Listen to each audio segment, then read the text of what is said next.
It was just past 5 in the morning, and the small West Virginia mining town of Willow Creek lay shrouded in the cool, damp mist left over from last night's rain.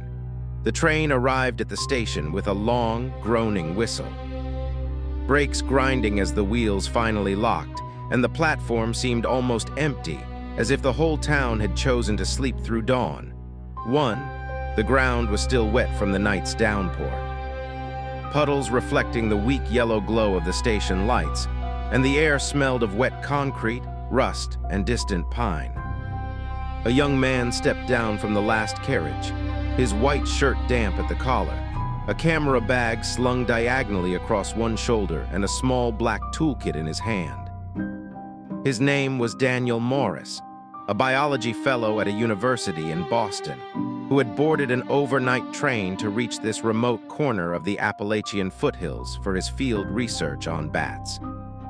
The only visible movement around him was a feeble, rickety rickshaw stand tucked in the corner near the exit gate, where a couple of old pedicabs and one battered yellow taxi stood waiting under a sagging wooden canopy. Daniel walked toward the stand, the sound of his boots echoing faintly on the slick platform, and stopped before a grizzled driver. A man in his late 60s with a faded cap pulled low over his forehead and a cigarette dangling from the corner of his lips. "Can you take me to Black Ridge Cave?" Daniel asked calmly. The driver's eyes narrowed. He took a slow drag, then flicked the cigarette away, studying Daniel from head to toe. "Nobody goes there," he said sharply. "You don't know what's living in that cave now. People here say there's a blood drinker, a vampire that made its home in those rocks. That's where it nests." Daniel smiled inwardly. To him, this sounded like classic rural folklore layered over a misunderstood natural phenomenon. He was doing a fellowship in mammalogy at his university, specializing in bat species, and his current project was to find and document a rare, blood-feeding bat supposedly living in the Black Ridge Cave system. He knew that South American vampire bats, like Asterisk desmodus rotundus, sucked blood from small mammals, but Indian or American records of such a species were still disputed and unconfirmed. "The sun is already up," Daniel replied. "If there really were blood drinkers, they wouldn't be outside in daylight. Just drive me to the cave and show me the entrance. I'll only be in long enough to record some audio and take a few photos." Pushing his professional curiosity over the old man's unease, he added, "I'm from Boston. I'm here for research. There's a rare bat species in that cave. That's what I'm studying." The driver paused, his jaw tightening, then finally grunted, "Fine." "Get in." He called himself Govind, even though he had lived in this town for so long that everyone knew his name the way they knew the shape of the hills. He had been driving a rickshaw-like taxi here for decades, and his knuckles were rough, his back a little hunched, but his eyes were still sharp and watchful.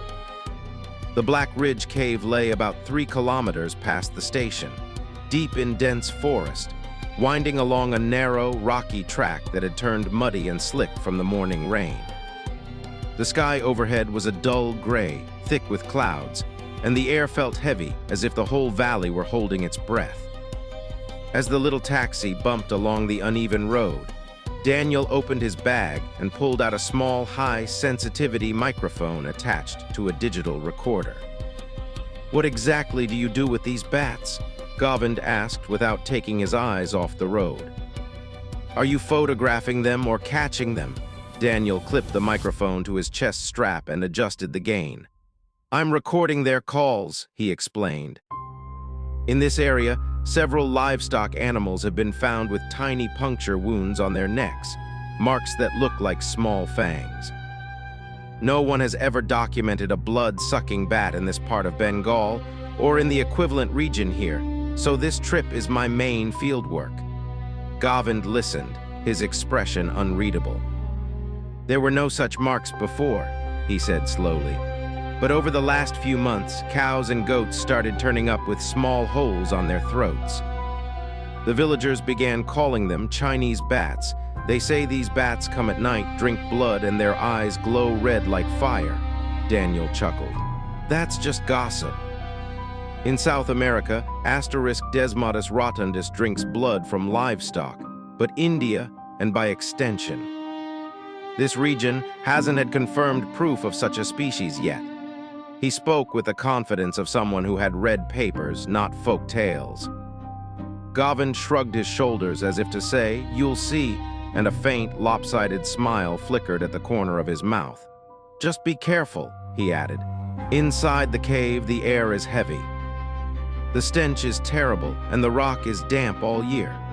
20 minutes later, the car rolled to a halt just outside a wide, jagged opening in the cliff face, the mouth of the Black Ridge Cave. The trees around it were thick and dark, their branches almost touching, forming a canopy that blocked most of the daylight. The air here felt colder, thicker, as if the hill itself were exhaling. Daniel unzipped his backpack and left it on the front seat, then slung his camera and microphone bag over one shoulder, switched on his flashlight, and stepped toward the cave entrance. "Wait here," he said. "I'll be out in 10 minutes." Govind didn't answer. He just sat in the driver's seat, hands resting on the wheel, his eyes fixed on the dark opening as if he could see something inside that Daniel could not. Daniel stepped into the cave, the beam of his flashlight cutting through the blackness. The first gust of cold air that hit his face made him shiver, and the sound of his boots echoed off the walls. The entrance was narrow, the ceiling low, but as he moved a few steps forward, the space opened up. And his light revealed the cave ceiling covered with hundreds of bats hanging upside down in dense clusters, their dark gray-brown bodies shifting slightly, their small eyes catching the light and reflecting it like tiny sparks. For a moment, there was eerie silence, broken only by the faint rustle of wings and the occasional soft squeak. Daniel brought his camera out of its case, adjusting the tripod, and muttered under his breath, "Are you staying awake in daylight too? Look at how alert all your eyes are." He was still talking to himself when he heard a low, cold whisper right behind him, as if someone had leaned close to his ear. "Can you see them? They're awake even in the day. Look at their eyes, look." Daniel froze, then spun around, startled.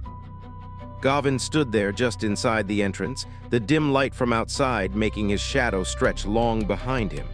The sky had turned darker, the clouds pressing low, and the cave's mouth had almost swallowed the remaining daylight. Daniel's mouth dried. He took a steadying breath, then reached into his bag and pulled out a small recorder, an infrared motion sensor, and a compact camera. "We're not here to talk," he said, forcing his voice calm. "I'm about to turn on the mic. These bats navigate and communicate with ultrasonic waves. I need to record their calls." Govind didn't argue. He stepped back, leaned against the wall, and stayed silent, his lips carrying that faint, unsettling smile. As Daniel began to set up, a slight dizziness crept over his head, his thoughts feeling a little foggy. "Maybe the oxygen is low inside," he muttered to himself, tasting the air. It carried a faint metal-like smell, mixed with the damp tang of guano and the musky odor of sleeping bats. At that moment, a distant rumble of thunder rolled through the hills, the first warning of another storm.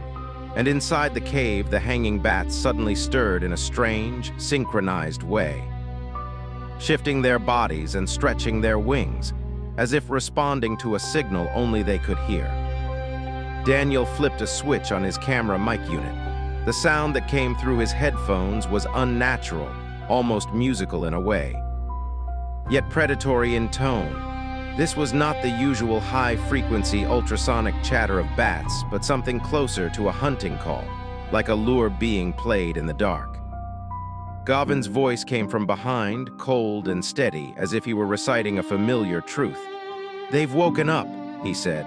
"Outside, the sun is hidden behind clouds. In this deep, hidden place, day and night are almost the same. Now you can hear their call. They're summoning something." Daniel turned, frowning. "What do you mean?" Govind's eyes seemed to glint in the weak light. "They know we're here," he said quietly. "They smell us. They want blood, human blood. And I haven't tasted human blood in a very long time." Daniel's hands went cold, his chest tightening as if the air had suddenly grown denser. The walls of the cave felt closer, the ceiling heavier, and his lungs seemed to struggle for breath. Above him, one by one, the bats began to peel off the ceiling, their wings spreading wide, their bodies dropping like shadows, bat-like creatures that seemed larger than any normal species. Their limbs stretching out 3 or 4 feet from tip to tip, their silhouettes grotesque and elongated. Gavin's long, twisted shadow moved with them, almost as if it were one of them, stretching and contracting on the cave wall. Daniel's instincts screamed at him to run.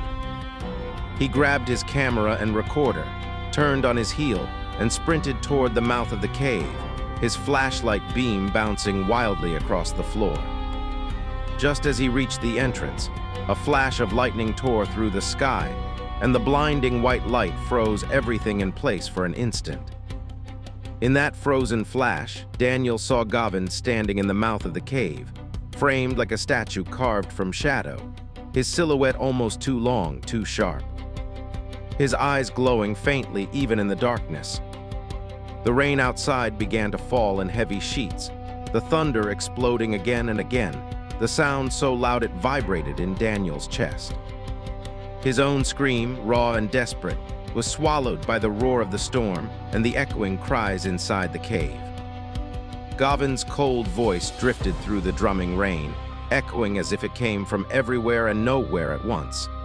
"I haven't tasted human blood in a very long time. Look at them, how they're excited. One by one, they're coming down. Blood, they want blood."